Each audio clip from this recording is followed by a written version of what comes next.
el país no solamente aplicar vacunas, sino lo importante es saber qué tipo de vacuna estamos administrando al paciente. ¿Por qué? ¿Por qué es importante saber qué tipo de vacuna le estoy colocando? Para saber si son virus vivos, si son virus atenuados. Exacto. Imagínense, ¿a quiénes no vamos a colocar un virus vivo atenuado? ¿A qué tipo de pacientes no estaría indicado administrar esa vacuna? A los inmunodeprimidos. O sea, por ejemplo, ¿a qué recién nacido no le aplicamos BCG? Paciente expuesto al VIH. Exacto. Niños que nacen de mamás con VIH no se les puede poner BCG, porque ¿qué es, BCG? ¿Qué quiere decir BCG?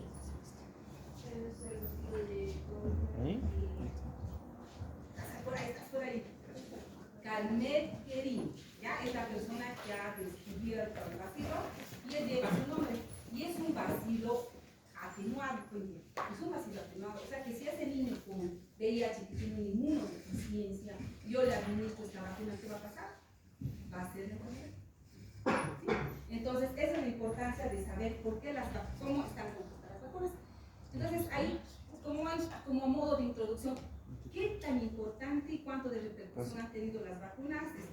Después de que ha llegado lo que es el agua potable, el saneamiento de lo que son las excretas y todo eso, las vacunas se han constituido en la forma que más ha impactado para disminuir las enfermedades y disminuir la mortalidad infantil. ¿Ok? Entonces, esa es la gran importancia de las vacunas. ¿Por qué empiezo con esto? Porque ustedes tienen que defender las vacunas. Hoy en día hay mucho médico antivacunas. O sea, yo no consigo un médico y hasta hay pediatras. Entonces, no consigo que pueda existir eso. Entonces, por eso es que a ustedes les tengo que lavar el cerebro y decirles, tienen que defender las vacunas por la gran importancia que esto implica. Yo les digo a mis colegas, yo la residencia la he hecho cuando había sarampión, cuando había muchos niños con meningitis por hemófilos, por neumococo. Yo he visto todas esas cosas y ver a esos niños con muerte y secuelas ha sido lo peor. Entonces, cuando han entrado estas vacunas, ha sido lo mejor. Ya no tenemos meningitis por hemófilos y influenza. Ya no la tenemos. Por neumococo ya son raras, algunas todavía, pero ya raras. Entonces, imagínense cómo impacta las vacunas. Por otro lado, lo importante es esto, ¿no? O sea, ¿qué es inmunidad?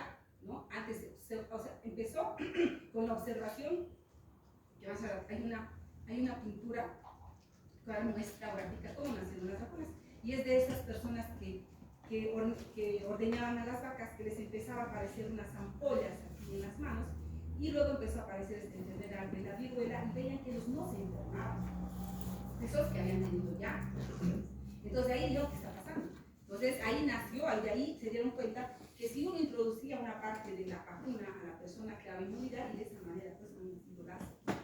¿Okay? Entonces el término utilizado para referirse a esta observación más antigua consistía en ver eso, ¿no? Cómo las personas sufrían las enfermedades y aquellos que habían sufrido las enfermedades pues ya no se volvían a enfermar. ¿Sí? Y si se enfermaban era muy triste. Entonces de ahí nace el hecho de que tenemos que saber qué tipo de inmunidad recordar, ¿no? Porque llevamos esto en lo que es medicina interna, recordar qué tipo de inmunidades generamos, ¿no es cierto? Y son dos grandes grupos, aquellas que son las activas y las pasivas, ¿no? ¿A qué se refieren las activas? Obviamente existe esta que es la activa natural. ¿Cuál es ese tipo de inmunidad? La que acababa de mencionar, que yo adquiero la inmunidad a través de la enfermedad. Me enfermo y adquiero las defensas para no enfermarme más. ¿Ok? ¿Con qué tipo de enfermedades pasará eso? El sarampión, por ejemplo, me enfermo y ya no voy a volver a enfermar. La hepatitis, me enfermo y ya no voy a volver a enfermar. La varicela, me enfermo y ya no me voy a volver a enfermar. Prácticamente he adquirido una inmunidad activa natural por la misma infección, mi cuerpo se ha defendido. ¿Cuál es la artificial? De la que vamos a hablar hoy en día. En otras palabras, las vacunas producen una inmunidad artificial, obviamente porque le estoy introduciendo al individuo el antígeno o el mismo virus para producir para el sistema inmunológico, para hacer que el sistema inmunológico defienda, no se desarrolle. Y la pasiva, del otro gran grupo, la pasiva natural, la mamá que le va a pasar al bebé. Por eso es importante que las mamás estén bien vacunadas, porque obviamente todo esto hace que el niño adquiera ya cierta inmunidad. Y la pasiva artificial, cuando nosotros tenemos que darle a los niños inmunoglobulinas para que puedan defenderse frente a la enfermedad. ¿Okay? Muy bien, entonces ya hemos hablado de esto, ¿qué pasa con nuestro organismo? Reconoce lo propio como propio y no va a caer, no va a defenderse contra nuestro propio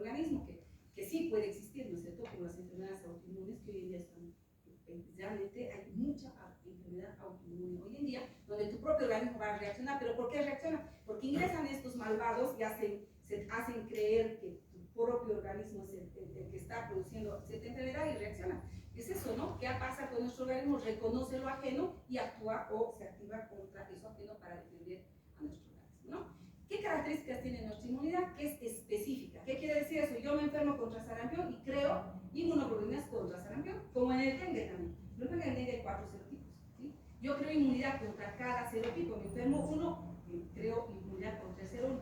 Pero lo malo del dengue es que si yo me enfermo con el serotipo 2 después, mis anticuerpos reaccionan, hacen reacción antígeno-anticuerpo y es por eso que el dengue se enferma, ¿sí? Y acá la memoria inmunológica, o sea, hay el periodo que me va a dar de estar libre de enfermedad va a ser largo y a veces de por vida, ¿ok? Esas dos son las características de nuestra inmunidad, es específica y tiene memoria inmunológica, ¿sí? Esto es lo que tenemos que saber, ¿no? O sea, tener idea de que las vacunas son antígenos y los antígenos son sustancias que son capaces de interactuar con nuestro sistema inmunológico y crear de esa manera la respuesta para crear inmunidad, ¿sí? Entonces hay varios tipos de antígenos, hablando específicamente de las vacunas. Ahí están los toxoides, hay subunidades, hay antígenos obtenidos por ingeniería genética, microorganismos muertos, microorganismos vivos atenuados, que estos en sí dominen estos, porque es bueno que, o sea, cuando hay mucha información, traten de dominar lo más importante. Entonces, ¿qué tienen que dominar? Saber cuáles son los vivos para no aplicar a los niños inmunodependientes, ¿ok? Entonces, por ejemplo, toxoides, ¿cuáles son? Las exotoxinas. Ahí va la difteria, va el tétanos, que son toxinas. Las vacunas están constituidas por toxinas de estas bacterias, ¿ok? Subunidades de polisacárido, el neumococo y el Anopheles influenza. Estos son subunidades, no van a producir la enfermedad, ¿no es así? Por otro lado, los antígenos obtenidos por ingeniería genética, esa es la hepatitis B. Y los microorganismos muertos, la polio inactivada, eso es lo que ha variado hoy en día con respecto a la polio. Tenemos dos tipos de vacuna, una que es la polio inactivada, que recién se ha introducido en el país desde 2017, y los microorganismos vivos atenuados, ahí está la polio oral, que es el otro tipo de vacuna. Tenemos hoy en día en el país la polio inactivada y tenemos la Sabin oral, que es un virus vivo atenuado, ¿ok? Luego, la fiebre amarilla también es un virus vivo atenuado. La triple viral, sarampión, rubiola y parotiditis son virus vivos atenuados. El de la varicela también es un virus vivo atenuado. En otras palabras, estas vacunas tendríamos que tener mucho cuidado para administrarlas en inmunocomprometidos, ¿ok? Y del bacilo atenuado, lo que les acaba de decir, el bacilo de la BCG, que también puede producir la enfermedad si le aplicamos a un inmunodeprimido. Ok, aquí está un resumen de lo que les decía, lo mismo, ¿no es cierto? Y aquí lo único que ha aumentado es cuando empezó a aparecer la vacuna del HPV, las mamás ahí todas rojitas. No, los antivacunas. Decía, no, le va a producir cáncer a tu hija. Y no es de ahora. Cuando yo estaba en el colegio empezaron a vacunarnos la difteria tétanos. Y ahí empezaban las mamás diciendo que esa era una vacuna para esterilizar. Y no querían que nos vacunaran. Algunas mamás dicen, no, eso es para que las esterilicen a las niñas, no las hagan vacunar. Nada que ver, todos nos hemos reconocido de algunas formas. Y hemos recibido esa vacuna. Entonces, eso de antivacunas desde hace mucho tiempo, lo bueno era que era de persona a persona y no llegaba mucho, pero hoy en día con las redes sociales, lamentablemente llega a todo lado y eso nos perjudica sobre todo a los niños, ¿ok? Entonces, ¿qué es el HPV? Es un virus del papiloma humano, ¿sí? Pero es una proteína L1 de la cápside. Entonces, si es proteína, ¿va a producir la enfermedad? No. ¿Va a producir el cáncer? ¿Que es la enfermedad que produce? Pues no. Entonces, por eso tiene que defender esta. No produce cáncer, ¿ok? Muy bien. Entonces, eso era, aquí está, esta es la pintura que representa estas personas con sus ampollitas, ¿no? Eran los que ordeñaban a las vacas, que así fue como empezó la varicela, y a través de la viruela fue que empezó, por eso aquí la vaca le está saliendo, ¿no? Por eso es que empezó, de ahí empezó la vacuna, ¿no? Entonces, ¿qué son las vacunas? Ya sabemos, son antígenos que van a provocar la producción de anticuerpos y además memoria inmunitaria en nuestro organismo. Aquí está toda la historia. ¿Cuál fue la primera vacuna? La de la viruela, ¿sí? Y ahí van cada año todas las vacunas que se han desarrollado, que solamente les queda así como para aquí. Mira, el papiloma humano está desde el 2001, y nosotros recién desde el 2020 lo hemos introducido. Esto estaría bueno, ¿no? Contra la heroína y demás. Y ese es el esquema de vacunación que tenemos ahora, ¿sí? Muy bien, este es un recordatorio de todas las enfermedades, ¿no es cierto? ¿Por qué hago esto? Porque acá cuando vayamos Obviamente, la vacuna del antipolio protege contra el virus de la polio que produce la parálisis flácida asimétrica. ¿Con qué enfermedades hacemos diagnóstico diferencial? Esta enfermedad es de denuncia y de vigilancia, o sea, estamos vigilando para que se erradique la enfermedad. Entonces, tenemos que ver enfermedades parecidas y denunciadas para ver si no son polio. ¿Qué enfermedad se parece a la poliomielitis?